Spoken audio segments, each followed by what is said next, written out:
चलिए आज बात करते हैं राजस्थान के लोक देवता के बारे में। अच्छा, लोक देवता का मतलब होता क्या है? पहली बात तो लोक देवता शब्द सुनते ही अपने दिमाग के अंदर जो है एक प्रश्न बनता है कि लोक देवता का मतलब होता क्या है। देवताओं के बारे में तो हमने सुना है कि भगवान विष्णु है, भगवान शंकर है, भगवान ब्रह्मा जी है।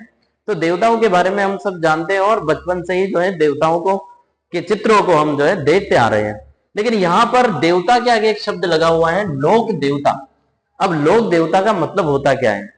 लोक देवता का मतलब है कि ये वे सामान्य लोग हुए हैं जिन्होंने इस धरती के ऊपर अपनी तरह सामान्य मनुष्य के रूप में जन्म लिया और जन्म लेने के बाद जो है इन्होंने अपनी मातृभूमि की रक्षा के लिए, गायों की रक्षा के लिए, गांवों की रक्षा के लिए इन्होंने जो है अपना सर्वस्व न्यौछावर कर दिया। यहां तक कि इन्होंने अपने प्राणों को भी जो है न्यौछावर कर दिया। इन्हीं लोगों को बाद में जो है कालांतर में इस समाज के द्वारा जो है लोक देवता की ख्याति प्राप्त करा दी गई और इन्हें जो है लोक देवता के रूप में पूजना प्रारंभ कर दिया गया। अब लोक देवता की बात करें तो राजस्थान में जो है लोक देवता से संबंधित मारवाड़ क्षेत्र के अंदर एक दोहा प्रचलित है और इस दोहे में जो है 5 विशेष लोक देवताओं के बारे में विशेषतः वर्णन मिलता है। अच्छा, दोहे की बात करें तो ये दोहा है, पाबू हड़बू राम दे मांगलिया मेहा, पांचू पीर पधार जो गोगा जी जहां। अच्छा, इसका मतलब है इसके इस दोहे के अंदर जो है 5 ऐसे लोक देवताओं का वर्णन हुआ है। अब यहां पर एक शब्द लिखा हुआ है पीर। अब इस पीर का मतलब होता क्या है? तो पीर का मतलब होता है कि ये वे लोग हुए हैं जिन्होंने 2 अलग अलग धर्मों की संस्कृति को जो है एक करने का प्रयास किया। जैसे हिंदू धर्म के अंदर हम साधु सन्यासियों को जानते हैं, उसी प्रकार मुस्लिम धर्म के अंदर जो संत होते हैं उन्हें बोला जाता है पीर। अब यहां पर पीर का मतलब है कि ऐसे लोक देवता जिन्हें 2 अलग अलग धर्म की संस्कृतियों के द्वारा अपनाया गया, 2 अलग अलग धर्मों के द्वारा पूजा जाता हो, यानी कि ऐसे लोक देवता जिन्हें हिंदू धर्म के द्वारा भी और मुस्लिम धर्म के द्वारा भी पूजा जाता हो, ऐसे ही लोक देवता को हमने कहा पीर। और राजस्थान में पीरों की जो संख्या मानी जाती है, 5 मतलब 5 मानी जाती है। कितनी मानी जाती है? यानी कि पूछा जाए राजस्थान में कुल पीरों की जो संख्या है वो कितनी है, तो पीरों की संख्या है 5, जिनमें से एक तो है पाबूजी महाराज, एक है हड़बूजी महाराज, रामदेव जी, मेहाजी मांगलिया और एक है गोगा जी। ये 5 लोक देवता ऐसे हैं जिन्हें हिंदू धर्म के लोगों के द्वारा भी पूजा जाता है और मुस्लिम धर्म के लोगों के द्वारा भी। इसीलिए इन्हें हमने कहा पंचपीर। क्या कहा? इन्हें पंचपीर कहा। अब बात करते हैं अपन सबसे पहले पाबूजी राठौड़ के बारे में। अच्छा, पाबूजी की बात करें, पाबूजी राठौड़। अच्छा, पाबूजी की बात करें तो पाबूजी का जो जन्म हुआ ये फलोदी के अंदर जो है, वैसे फलोदी जो है पहले जोधपुर में आता था, परंतु वर्तमान में जो है फलोदी एक जिला है और फलोदी के अंदर जो है एक स्थान है। तो इनका जो जन्म हुआ ये हुआ कोलूमंड, कोलूमंड फलोदी के अंदर जो है इनका जन्म होता है। वही बात करें तो कहा जाता है इनका जो जन्म हुआ ये 1239 ईस्वी में हुआ। कब हुआ? 1239 ईस्वी। इनके पिताजी की बात करें तो इनके पिताजी का नाम था धांधल जी राठौड़, धांधल जी राठौड़। वही बात करें इनकी माता की तो माता का नाम है कमला दे। और बात करें इनकी पत्नी की तो इनकी पत्नी का नाम है फूलम दे, फूलम दे, या इन्हें ही कहा जाता है सुप्यार दे, सुप्यार दे। अच्छा, यहां पर आप जितने भी जो महिलाएं हैं इनके नाम के पीछे आपने एक शब्द देखा होगा दे। ये पहले के समय में होता क्या था कि जैसे वर्तमान समय में महिलाओं के नाम के पीछे एक शब्द जुड़ता है बाई, उसी प्रकार पहले के समय में क्या होता था कि महिलाओं के नाम के पीछे जो है देवी शब्द जोड़ा जाता था। परंतु देवी कहते कहते देवी का वी तो गायब हो गया, अपभ्रंश हो गया और क्या बच गया? दे बच गया। यानी कि इनके दे की बात करें तो दे का मतलब होता है यहां पर देवी। और बात करते हैं इनकी घोड़ी की तो बाबूजी की जो घोड़ी थी उसका नाम था केसर कालमी घोड़ी, केसर कालमी घोड़ी। वैसे ये बाबूजी की घोड़ी नहीं थी, एक चारण जाति की महिला थी, उसका नाम था देवल। उस देवल की जो है ये घोड़ी थी। वही बात करें इनके उपनामों की तो बाबूजी को कहा जाता है ऊंटों के रक्षक देवता। क्या कहा जाता है? ऊंटों के रक्षक देवता इन्हें कहा जाता है। इन्हीं की बात करें तो इन्हें कहा जाता है प्लेग रक्षक देवता, प्लेग रक्षक देवता। और पाबूजी को ही कहा जाता है गो रक्षक देवता, गो रक्षक देवता। और इन्हें ही कहा जाता है हाड़ फाड़ के देवता, हाड़ फाड़ के देवता इन्हें कहा जाता है। अच्छा, बात करें इनके जन्म की तो जन्म कहां पर होता है? कोलुमंड फलोदी के अंदर जो है पाबूजी का जन्म होता है 1239 ईस्वी में। पिताजी की बात करें तो पिताजी का नाम है धांधल जी, माता की बात करें तो कमला दे, पत्नी जो है ये है फूलम दे या इन्हें ही कहा जाता है सुप्यार दे। अच्छा, इनकी बात करें तो कहा जाता है अमरकोट का एक शासक था, और अमरकोट का जो शासक था, अमरकोट के सूरजमल सोडा की ये पुत्री थी, सूरजमल सोडा की जो है ये पुत्री थी, यानी कि पाकिस्तान के जो है ये दामाद थे पाबूजी राठौड़। अच्छा, वही बात करें इनकी घोड़ी की तो घोड़ी है कौन सी? केसर काल में घोड़ी। उपनामों की बात करें तो इन्हें कहा जाता है ऊंटों के रक्षक देवता, इन्हें ही कहा जाता है प्लेग रक्षक देवता, इन्हें कहा जाता है गो रक्षक देवता, और इन्हें ही जो है हाड़ फाड़ के देवता के नाम से जाना जाता है। अच्छा, इनकी बात करें तो इनको जो अवतार माना जाता है, ये अवतार माना जाता है इन्हें लक्ष्मण जी का, यानी कि पूछा जाए पाबूजी को जो अवतार माना जाता है ये काय का माना जाता है? तो इन्हें जो है लक्ष्मण का अवतार माना जाता है। काय का अवतार? लक्ष्मण का अवतार। इनके मेले की बात करें तो इनका जो मेला लगता है ये मेला प्रतिवर्ष जो है चैत्र अमावस्या को आयोजित होता है, चैत्र अमावस्या को जो है इनके मेले का आयोजन होता है। अच्छा, इनकी बात करें तो इनकी जो माता है वो है कौन? कमला दे। अब इनकी माता के बारे में कहा जाता है इनकी जो ये कमला दे है ये वास्तविक माता नहीं थी, अपितु कमला दे के द्वारा जो है इनका लालन पालन किया गया। अब इनकी वास्तविक माता कमला दे नहीं थी तो फिर कौन थी?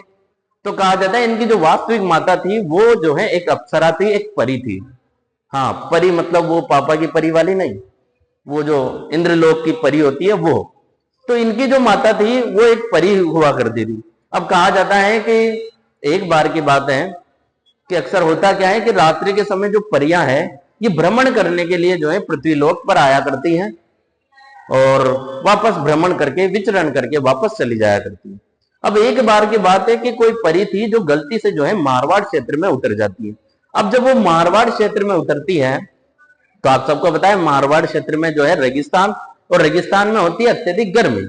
अब गर्मी की वजह से जो है परी ने सोचा कि अब क्या किया जाए कि गर्मी लग रही है, तो परी ने देखा कि पास में एक तालाब बना हुआ है, तो इस तालाब में ये परी जो है स्नान करने लग जाती है। अब उसी दौरान जो है धांधल जी राठौड़ जो है कहीं से यात्रा करते हुए लौट रहे थे, और इन्हें जब तालाब दिखाई दिया तो इन्होंने सोचा कि जो तालाब है इसमें पानी पी लिया जाए। बहुत समय से यात्रा कर ली तो अपने घोड़े को भी बेचारे को प्यास लगी होगी, तो ये जो है पानी पीने के लिए तालाब के किनारे जैसे ही पहुंचते हैं तो ये वहां का दृश्य देखते हुए जो है इनको चक्कर आ जाते, पसीने आ जाते। ये देखते हैं कि उस तालाब के अंदर जो है कोई परी है जो कि स्नान कर रही है। अब इस बात का पता उस परी को लगता है, तो परी सोचती है कि कोई ना कोई मनुष्य जो है मेरे को देखे जा रहा है। तो ये परी जो है धांधल जी से बोलती है कि आप जो कोई भी है, परंतु ये आप गलत कर रहे हो। गलत कैसे है? कि पहली बात तो कि आप किसी नाती हुई स्त्री को देख ही नहीं सकते, और इससे भी बड़ी बुरी बात तो ये है कि मैं तो एक परी हूं, और यदि मुझे इस धरती लोक पर कोई व्यक्ति देख लेता है तो मेरी सारी शक्तियां समाप्त हो जाती है और मैं यहां से वापस नहीं लौट सकती।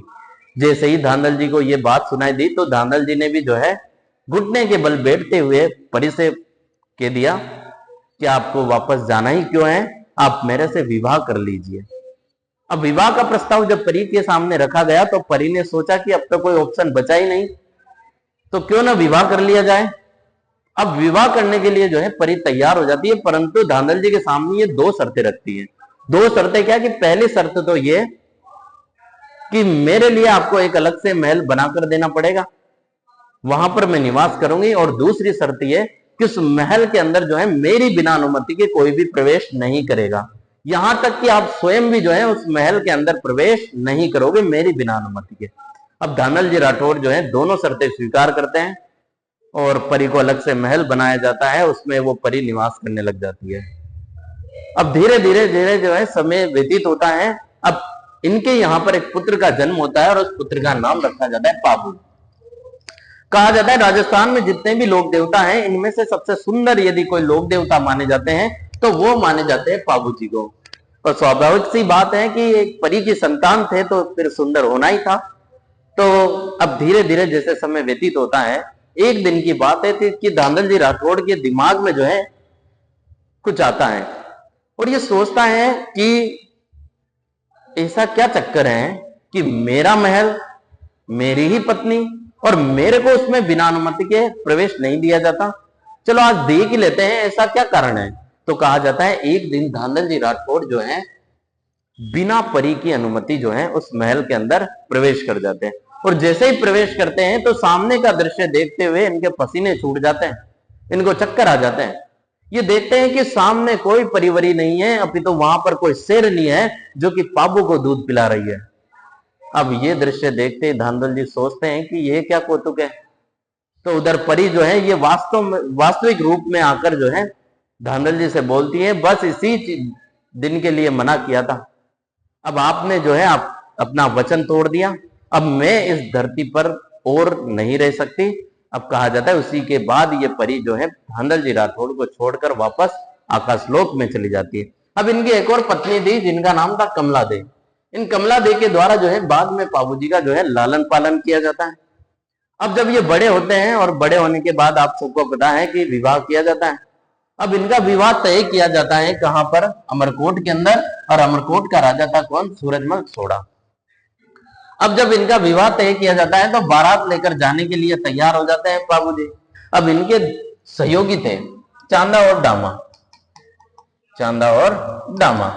अब ये भी बढ़िया से तैयार होकर शेरवानी वगैरह बढ़िया कुर्ता पजामा शापा वापा लगा के बढ़िया से तैयार होकर पाबूजी के साथ जाने के लिए तैयार हो जाते हैं। अब ये पाबूजी से बोलते हैं कि पाबूजी आज तो बड़े ही सोने लग रहे हो, बड़े ही सुंदर लग रहे हो, बस पर एक बात की कमी है। और वो कमी क्या, कि अगर अपने पास एक सुंदर घोड़ी होती तो आपके सुंदरता में और चार चांद लग जाते। तो पाबूजी ने कहा अब अपने पास जो है उसी पर जाना पड़ेगा। तो इन दोनों ने कहा कि अपने गांव के अंदर एक महिला निवास करती है चारण जाति की, और उस महिला का नाम है देवल। इस देवल के पास जो है एक बहुत सुंदर घोड़ी है और वो घोड़ी का नाम है केसर कालनी। अगर ये घोड़ी अपन को मिल जाए तो आपकी सुंदरता में और चार चांद लग जाएगा। तो बाबूजी ने कहा कि देर किस बात की है, फिर जाओ और घोड़ी लेकर आओ देवल से। अब ये दोनों पहुंचते हैं इस देवल के पास, परंतु ये देवल जो है ये घोड़ी देने से जो है मना कर देती है। और मना क्यों करती है, तो ये कहती है कि मेरे पास जो है बहुत सारी गायें हैं और उन गायों को चराने वाला जो चरवाहा है, जो ग्वाला है, वो इस घोड़ी को लेकर जो है इस पर सवार होकर इन गायों को चराने के लिए जाता है। अगर मान लो मैं आपको घोड़ी दे देती हूं तो ये ग्वाला पैदल गायों को चराने के लिए जाएगा, और खुदा न खास्ता कभी गायों की चोरी हो जाए तो चोरी होने के बाद जो है वो ग्वाला वापस से गांव में इस बात की सूचना देने के लिए आएगा, जहां तक तो लुटेरे जाने कहां तक गायों को लेकर चले जाएंगे। अब देवल ने जब मना किया तो ये वापस पहुंचते हैं पाबूजी के पास, तो पाबूजी से कहते हैं कि पाबूजी घोड़ी देने से तो मना कर दी देवल ने, अब हो सकता है कि अगर राजकुमार खुद जाए, अगर पाबूजी आप स्वयं जाओ तो हो सकता है देवल पिघल जाए और आपको जो है ये घोड़ी दे दे। अब पाबूजी स्वयं देवल के पास जाते हैं और देवल से बोलते हैं कि हमें विवाह के लिए अमरकोट जाना है और वापस आने के बाद आपकी घोड़ी वापस दे दी जाएगी। अब देवल ने कहा कि मैं आपको घोड़ी नहीं दे सकती। वही सारी बातें जो है वापस से पाबूजी से कही कि मैं घोड़ी नहीं दे सकती। अब पाबूजी ने जब ये सारी बात सुनी तो पाबूजी ने देवल को एक वचन दे दिया कि हे देवल, यदि मुझे पता लगेगा कि तेरी गाय चोरी हो गई और जिस भी समय मुझे पता लगेगा, मैं चाहे कुछ भी कर रहा होगा, चाहे मैं बारात लेकर रास्ते में ही क्यों ना पहुंचा होगा, चाहे मैं तोरण ही क्यों ना मार रहा होगा, चाहे मैं फेरे ही क्यों ना ले रहा होगा, और मुझे इस बात का पता लगा कि तेरी गाय चोरी हो गई, तो मैं सबसे पहले तेरी गायों की रक्षा के लिए सारे काम छोड़कर पहले आऊंगा। अब इतना बड़ा वचन दे दिया जब पाबूजी ने, तो देवल भी बेचारी पिघल गई। अब इसने भी जो है घोड़ी दे दी। अब पाबूजी जो है बारात लेकर पहुंचते अमरकोट, और अमरकोट में कहा जाता है ये फेरे ले रहे थे और इनके द्वारा जो है 3 फेरे कंप्लीट किए गए थे और चौथा फेरा आधा था, यानी कि 3.5 फेरे ही हुए थे। इतने में जो है ये देवल उधर से भागती हुई आती है, बाल बाल बिखरे हुए, गालियां देती हुई कि मैंने तेरे से पहले से ही बोला था कि मेरी गाय जो है चोरी हो जाएगी, पर तूने नहीं मानी। अब यहां पर तू बैठ कर फेरे, यहां पर विवाह कर रहा है, तू फेरे ले रहा है। अब तेने इतना बड़ा वचन दिया था और इतना ही वचनबद्ध है तू, तो पहले अपने वचन की पूर्ति कर और मेरी गायों की रक्षा कर। तो कहा जाता है बाबूजी ने 3.5 फेरों के बाद ही उठकर जो है देवल की गायों की रक्षा के लिए जो है अपने वचन की पूर्ति के लिए जो है अपने, इनका एक बहनोई था जिनका नाम था जिंदराव खींची। जिंदराव खींची कहा जाता है, ये जिंदराव खींची इसी ताक में था कि कब बाबूजी गांव से बाहर जाए और मैं इनके गांव की लूटपाट कर लूं। अब जब चोरी की देवल की गायों की इस जिंदराव खींची ने, तो कहा जाता है बाबूजी 3.5 फेरे के बाद ही उठकर इस जिंदराव खींची के साथ युद्ध करने जाते हैं। और एक स्थान पड़ता है देचू गांव। इस देचू नामक स्थान पर जो है बाबूजी जिंदराव खींची से युद्ध करते हुए 1276 ईस्वी में जो है वीर गति को प्राप्त हो जाते हैं। अब ऐसे व्यक्ति ने, जिस व्यक्ति ने अपने वचन की पूर्ति के लिए, गायों की रक्षा के लिए अपना सर्वस्व न्यौछावर कर दिया, अपने प्राणों को भी न्यौछावर कर दिया, ऐसे ही व्यक्ति को बाद में जो है लोक देवता के रूप में पूजा जाना प्रारंभ कर दिया गया। और इन्हें ही हम पूछते हैं किनके बारे में, किनके रूप में? पाबूजी राठौड़ के रूप में। अब पाबूजी की बात करें इनकी विशेषताओं की, तो कहा जाता है राजस्थान में मारवाड़ में पहली बार ऊंट लाने का जो श्रेय जाता है, ये जाता है पाबूजी को। किनको जाता है? पाबूजी को। इसी कारण जो है इन्हें ऊंटों के रक्षक देवता कहा जाता है। और सबसे प्रसिद्ध क्वेश्चन आपने सुना होगा, छोटे मोटे एग्जाम में पूछा जाता है डायरेक्ट, कि ऊंट के बीमार होने पर कौन से देवता की पूजा की जाती है? पाबूजी की पूजा की जाती है। तो कहा जाता है ऊंटों के जो पालक जाति होती है वो होती है रायका या रेबारी जाति। रायका या रेबारी जाति। रायका या रेबारी जाति जो होती है, ये रायका रेबारी जाति जो है पाबूजी को अपने आराध्य लोक देवता के रूप में पूजते हैं। और कहा जाता है जब ऊंट सही हो जाता है या फिर ऊंट बीमार होता है तो इनकी पूजा की जाती है। और जब ऊंट सही हो जाता है तो इनकी फड़ का वाचन किया जाता है। और इनकी फड़ का जो वाचन किया जाता है ये नायक जाति के भोपों के द्वारा किया जाता है। कौन से भोपों के द्वारा?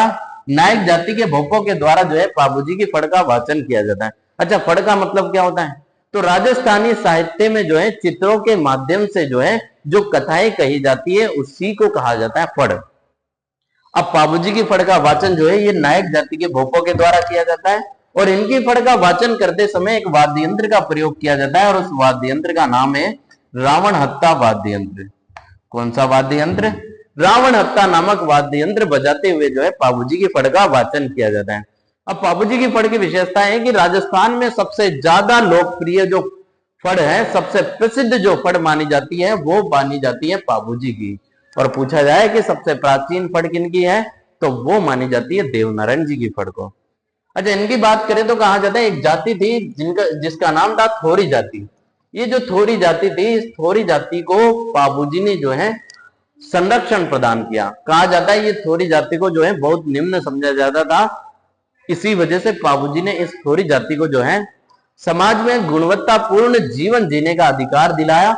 इसी वजह से ये थोरी जाति भी जो है बाबूजी को अपने आराध्य लोक देवता के रूप में पूजती है। इसके अलावा बात करें तो बाबूजी की आराधना में जो गीत गाए जाते हैं उन गीतों को कहा जाता है पवाड़े। क्या कहा जाता है? पवाड़े। और इन पवाड़ों को गाते समय एक वाद्य यंत्र का प्रयोग किया जाता है। उस वाद्य यंत्र का नाम है माठ वाद्य यंत्र का। कौन से वाद्य यंत्र से गाए जाते हैं? माठ वाद्य यंत्र से बाबूजी के गीतों को गाए जाते हैं, जिन्हें जो है पवाड़े कहा जाता है। अच्छा, बाबूजी पे कुछ साहित्यिक रचनाएं भी हुई। बाबूजी की बात करें तो पाबू प्रकाश नामक ग्रंथ लिखा गया बाबूजी पर। पाबू प्रकाश। और पाबू प्रकाश ग्रंथ की जो रचना की गई, ये की गई आसिया मोड़ जी के द्वारा। किसके द्वारा? आसिया मोड़ जी के द्वारा जो है ये ग्रंथ लिखा गया। एक और रचना हुई, यह है पाबूजीरा छंद। पाबूजीरा छंद। और पाबूजीरा छंद की बात करें तो ये लिखा गया मेहाजी बीठू के द्वारा। मेहाजी बीठू के द्वारा। वहीं बात करें पाबूजीरा सोरठा की। पाबूजीरा सोरठा, ये लिखा गया रामनाथ कीविया के द्वारा। रामनाथ कीविया के द्वारा जो है ये लिखा गया। और बात करें पाबूजीरा दोहा की, पाबूजीरा दोहा की, तो पाबूजीरा दोहा जो है ये लिखा गया लगराज जी के द्वारा, लगराज जी के द्वारा। और बात करें पाबूरी बात की, पाबूरी बात ये लिखी गई लक्ष्मी कुमारी चुंडावत के द्वारा, लक्ष्मी कुमारी चुंडावत के द्वारा। पाबूजीरी फड़ की बात करें, पाबूजीरी फड़ की बात करें तो ये लिखी गई डॉक्टर महेंद्र भानावत के द्वारा, डॉक्टर महेंद्र भानावत के द्वारा। और बात करें पाबूजीरी वैली की, पाबूजीरी वैली की, तो ये लिखी गई मुकुंद सिंह के द्वारा, मुकुंद सिंह के द्वारा। तो ये जो है प्रमुख साहित्यिक रचनाएं जो पाबूजी के ऊपर हुई। पाबू प्रकाश की बात करें तो आसिया मोड़ जी के द्वारा लिखा गया। पाबूजीरा छंद की बात करें तो मेहाजी बिठू के द्वारा लिखा गया। पाबूजीरा सोरठा की बात करें तो रामनाथ कीविया के द्वारा लिखा गया। पाबूजीरा दोहा जो है ये लगराज जी के द्वारा रचित है। वही बात करें पाबूजीरी बात तो ये लक्ष्मी कुमारी चुंडावत के द्वारा लिखी गई। और बात करें पाबूजीरी फड़ की तो ये डॉक्टर भानावत के द्वारा लिखी गई। और पाबूजीरी वैली ये मुकुंद सिंह के द्वारा रचित रचना है।